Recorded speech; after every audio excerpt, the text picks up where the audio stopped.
بڑا مسئلہ ہے کہ دست شناسی اور پامسٹری کا کیا ہے حکم. دست شناسی یا پامسٹری. دیکھیں انگلیوں پر جو یہ نشانات آپ کو اپنے نظر آتے ہیں فنگر پرنٹس، اچھا اس کا باقاعدہ یہ ایک علم ہے، اس کو ڈیکٹیلوگرافی کہتے ہیں. یہ پورا باقاعدہ ایک علم ہے. حتیٰ کہ آپ دیکھتے ہیں کہ جو انگلیوں کے نشانات ہیں ہر شخص کے الگ ہیں، حتیٰ کہ جو آئیڈینٹیکل ٹوئنس کہلاتے ہیں، جو بالکل ایک جیسے بچے جو ہے وہ پیدا ہوتے ہیں جو کہ ایک ہی same D N A share کرتے ہیں، ان تک کے جو فنگر پرنٹس ہیں وہ آپس میں نہیں ملتے، الگ الگ ہوتے ہیں. حتیٰ کہ یعنی ایک ہی ڈی این اے سے بنے، ایک جیسی عادتیں، ایک جیسی شکلیں، ایک جیسی ہر چیز، لیکن فنگر پرنٹس الگ ہوتے ہیں. البتہ یہ ضرور ہے کہ دست شناسی الگ چیز ہے، اور یعنی پامسٹری اور یہ ڈیکٹیلوگرافی جو ہے یہ الگ ہے، یعنی جو فنگر پرنٹس وغیرہ کا جو علم. لیکن البتہ یہ بہرحال دست شناسی کے علم تو ہے، یعنی ہاتھوں کی لکیروں کو دیکھ کر ماضی، حال یا مستقبل کے حوالے سے کوئی بات کرنا، یا کسی شخص کے کردار یا افکار یا اس کی خصوصیات کے متعلق بتانا، یہ پامسٹری کہلاتا ہے. اچھا پامسٹری کی بہت ساری ٹائپس بھی آ گئی ہیں، وہ والی پامسٹری نہ سمجھیں، اس میں بڑی یعنی علم ایک لحاظ سے تھوڑا سا ترقی بھی کر گیا ہے. اب ایک تو سمپل پامسٹری ہوتی ہے جو کہ عام طور پر لوگ دیکھتے ہیں. اب ایک ایسٹرو پامسٹری بھی آ گئی ہے، اور جناب ایک سائیکو پامسٹری بھی آ گئی ہے، کسی شخص کے نفسیاتی رجحانات کیا ہیں، اس کی طبیعت کے میلانات کیا ہیں. اسی طریقے سے میڈیکل پامسٹری بھی آ گئی، یعنی میڈیکل سائنس سے تعلق نہیں ہے ڈاکٹری سے، البتہ میڈیکل پامسٹری یعنی ہاتھ کی لکیروں کو دیکھ کے بہت سی بیماریاں کے امکانات اس کو کتنے ہیں، یا بیماری اگر ہے تو ٹھیک ہونے میں کتنا وقت لگ جائے گا، اس کے متعلق کچھ پیشگوئیاں وغیرہ کی جاتی ہیں. تو ہم ایک کلہڑا اٹھا کر سب کو یکسر وار کر کے ریجیکٹ نہیں کر سکتے کہ سب بالکل بیکار چیزیں. دیکھیے سب سے پہلی بات تو یہ کہ ہر پیش گوئی کرنے والا شخص کاہن اور جادوگر نہیں ہوتا ہے. مثلا ہم کوئی کہتے ہیں نا کوئی چیز کہے کہ آپ کے ساتھ یہ چیز یوں ہو سکتی ہے، میں فلاں علم کی بنا پر یہ کہہ رہا ہوں، تو وہ امکانات کی اگر بات کر رہا ہے تو وہ حرام تک بھی نہیں پہنچتی. ہاں کوئی یہ کہے کہ میں 100% اللہ کی طرف سے غیب جو تقدیر میں لکھا گیا میں وہ پڑھ کر بتا رہا ہوں، تو وہ جھوٹا ہے. غیب اس لحاظ سے اللہ کے علاوہ کوئی نہیں جانتا، یا اللہ جس کو خاص طور پر مطلع کر دے غیب سے، جیسے ائمہ معصومین ہمارے ہیں، اور اس طرح کی کچھ اور برگزیدہ شخصیات ہیں کہ جن کو اس طرح کا کچھ علم پروردگار کی طرف سے عطا ہو جاتا ہے، وہ اس کے متعلق بیان کرتے ہیں. لیکن ہر پیشگوئی کرنے والا اگر صرف امکانات کی بات کر رہا ہو اور 100% یقین کے ساتھ تقدیر کی بات نہیں بتا رہا ہو، تو پھر یہ حرمت کی حد تک نہیں پہنچتا. تو دیکھیے عام طور پر یقین کے ساتھ اس غیب کی کوئی خبر بتانا یہ تو جائز نہیں. لیکن بہت سارے ایسے ہیں کہ دیکھیے مثلا ہمارے امام زمانہ علیہ الصلوۃ والسلام کب تشریف لائیں گے، صلی اللہ علیہ محمد،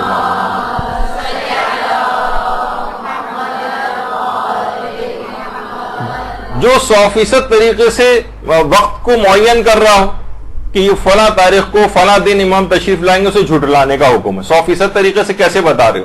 لیکن علماء خود کچھ اندازے لگاتے ہیں، کچھ علامہ مجلسی نے اندازے لگائے ہیں، کچھ اور علماء نے اندازے لگائے ہیں، کچھ علماء کے کچھ رف اندازے، صرف اندازے، یقین کچھ نہیں کہ مثلا 2035 تک ظہور متوقع ہے، اس قسم کے بھی الفاظ سننے میں آتے ہیں. تو وہ اس کو توقیت نہیں کہا جاتا، اس کو وقت مقرر کرنا نہیں کہا جاتا، یہ یقین والی بات نہیں.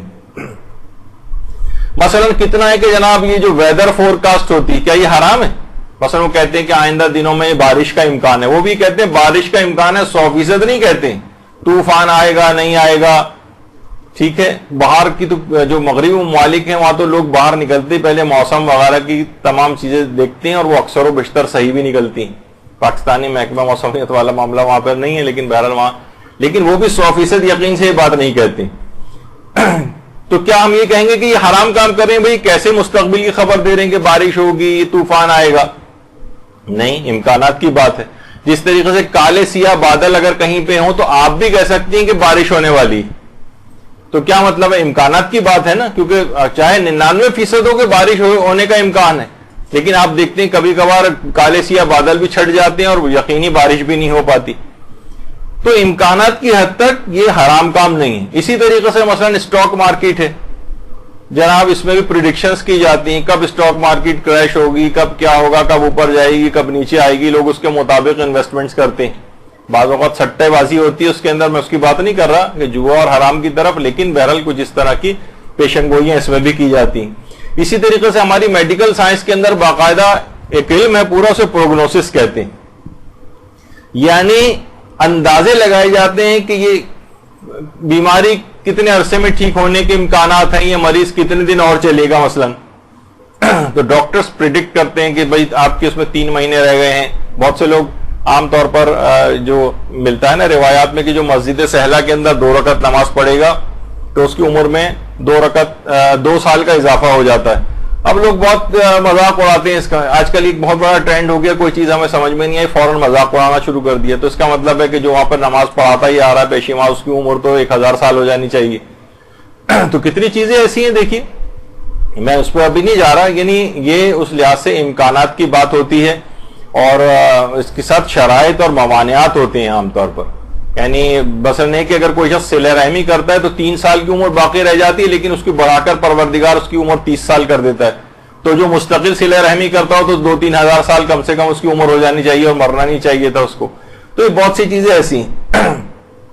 تو ڈاکٹرز بھی پریڈکٹ کرتے ہیں بعض اوقات کہ کتنی عمر اس کی رہ گئی ہے, کتنے عرصہ یہ کوئی شخص اور جی سکتا ہے. کیونکہ میں نے ان صاحب کو یہی ہم لوگ کہتے ہیں, کتنے مریض ہم نے واقعتاً میں نے اپنی آنکھوں سے دیکھے کہ جو کہ ڈاکٹرز نے کہا تھا کہ مشکل سے سال بھر بھی نہیں چل پائیں گے, اور اس کے بعد وہ کسی طور پر زیارات کے لیے گئے اور اس کے بعد مسجد سہلہ میں نماز پڑھی اور اس کے بعد کئی سال تک زندہ رہے. اور اس کے بعد پھر آخری دفعہ بھی اللہم صلی علی محمد وعلی 8-10 سال تک بھی اس کے بعد زندہ رہے. اس کے بعد آخری جب طبیعت اور زیادہ خراب ہوئی, وہ پھر بھی جانا چاہتے تھے مسجد سہلہ, لیکن ڈاکٹروں نے پھر منع کر دیا. تو مجھے ایسا لگا کہ شاید اب بھی چلے جاتے تو مزید ایکسٹینشن مل جاتی انہیں. تو بعض اوقات یہ چیزیں ہوتی ہیں اور ممکن ہے کہ جو آپ کے سامنے ابھی ہو سکتا ہے کہ کسی ایکسیڈنٹ میں, کسی حادثے, کسی بیماری کی وجہ سے وہ آج سے 20 سال پہلے مر جانا چاہیے تو اسے, لیکن وہ 20 سال بعد اب بھی جیتا آ رہا ہے. تو اس کا مطلب ہے کہ ہو سکتا ہے کہ مسجد سہلہ میں نماز پڑھنے کی وجہ سے ایسا ہوا. اور بعض اوقات پروردگار کے فیصلے اس پر حکمرانی نہیں کرتے, وہ اپنے فیصلوں کے اوپر حکمرانی کرتا ہے. وہ چاہے تو عمر کم اور زیادہ کسی کی بھی جو ہے اس انداز سے کر سکتا ہے. تو بہت ساری دیکھیے بیماریاں ایسی ہیں جناب, تیلیسیمیا کا مریض ہے, اس کے بھی ایک اندازے لگائے جاتے ہیں کب تک مثلا یہ ہوگا کہ زیادہ تر مریض اس کے اندر عام طور پر ویسے تو جتنا اچھا علاج کریں اور آئرن اوور لوڈ وغیرہ ہونے سے اگر اس کو بچایا جائے تو زیادہ عمر بھی, لیکن عام طور پر زیادہ تر 30 سال کی عمر کے قریب ایک رف اندازہ یہ ہوتا ہے کہ یہ دنیا سے چلے جاتے ہیں. تو بہرحال یا جیسے کہ مثلا الٹرا ساؤنڈ وغیرہ کے ذریعے ایک ہے کہ پروردگار عالم ہی جانتا ہے کہ مثلا پیٹ میں جو ہے وہ بچہ ہے, بچی ہے, لیکن کیا آج کل الٹرا ساؤنڈ سے بات پتہ چل جاتی. تو ہم بہرحال یہ کہا جائے گا کہ جناب یہ تو خدائی کے اندر دخل دے دیا ہے, آپ یہ کیسے بتا سکتے ہیں جبکہ قرآن میں اپنی طرف اللہ نے اس کو منسوب کیا ہے. تو بہرحال دیکھیے علوم بھی سارے پروردگار عالمی نے لوگوں کو دیے جو انہوں نے حاصل کیے. کتنی ایسی پریڈکشنز ہے, جیسے مرحوم صمد رضوی صاحب جو کہ چاند وغیرہ کی پیشگوئی کرتے تھے اور کہ ان کی تقریباً 100% ان کی جو ہے وہ صحیح ہوتی تھی. ایک علم تھا بہرحال ان کے پاس, اور لوگ کتنا زیادہ ان کے اوپر اس لحاظ سے ان کی پیشگوئی کو صحیح سمجھتے تھے کہ وہ غلطی بہت کم ان سے دیکھنے میں آتی تھی. تو کوئی بھی علم اس لحاظ سے دیکھیے کہ یہ 100% احکامات جو ہیں اس کے اوپر حرام ہونے والے ہم نہیں لگا سکتے ہیں اگر صرف امکانات کی بات ہو. تو یعنی اسی طرح سے جو پامسٹری ہے اس کے بھی اعداد و شمار جمع کیے گئے ہیں. مثلا آپ نے دیکھتی ہیں اس کے اندر جناب یہ کہا جاتا ہے کہ یہ مثلا جو آت ہے اس کے اوپر یہ مثلا لائف لائن ہے, عمر کتنی اس کی طویل ہوگی. یہ لاکھوں ہاتھ دیکھ کر انہوں نے ایک اندازہ لگایا کہ عام طور پر دیکھتے ہیں کہ اس میں یہ لائن جس کی جتنی طویل ہوتی ہے مثلا اس کی عمر لمبی ہوتی ہے, کہ لائن ڈسرپٹڈ ہوتی ہے, یا بیچ میں کوئی اس میں چیا چھوٹی ہوتی ہے تو اس کی عمر چھوٹی ہوتی ہے. اسی طریقے سے بہت سی ہارٹ لائنز ہوتی ہیں. اسی طریقے سے مثلا ہیڈ لائن یا جس کو برین لائنز کہا جاتا ہے وہ اس میں موجود ہیں. تو ان سب کو باقاعدہ طور پر آبزرو کیا گیا ہے. تو بہرحال اور اس کے مختلف یہ علم ہے اور اس کے مختلف اعداد و شمار، کیونکہ اتنا زیادہ اس کے اوپر اس لحاظ سے کام نہیں ہوا، تو جن لوگوں نے کام کیے تو اپنے طور پر انہوں نے لاکھوں ہاتھ اس طرح سے دیکھ کر اور ایک اعداد و شمار جو ہے وہ بنائے. اچھا دیکھیے، ہاتھوں کی لکیریں تو بہرحال مٹ بھی جاتی. کتنا آپ دیکھتی ہیں کہ بہت سارے ایسے مزدور ہیں جو سخت کام کرنے والے ہیں، وہ اکثر جب وہ بایو میٹرک وغیرہ کرانے جاتے ہیں، شناختی کارڈ بنوانے جاتے ہیں، تو ان کے فنگر پرنٹ ہی نہیں آ رہے ہوتے، ہاتھوں کی لکیریں مٹ گئی ان کی. لیکن قسمت ان کی بھی ہوتی، یعنی قسمت سے اس لحاظ سے اگر دیکھا جائے تو بس ٹھیک ہے. اس سے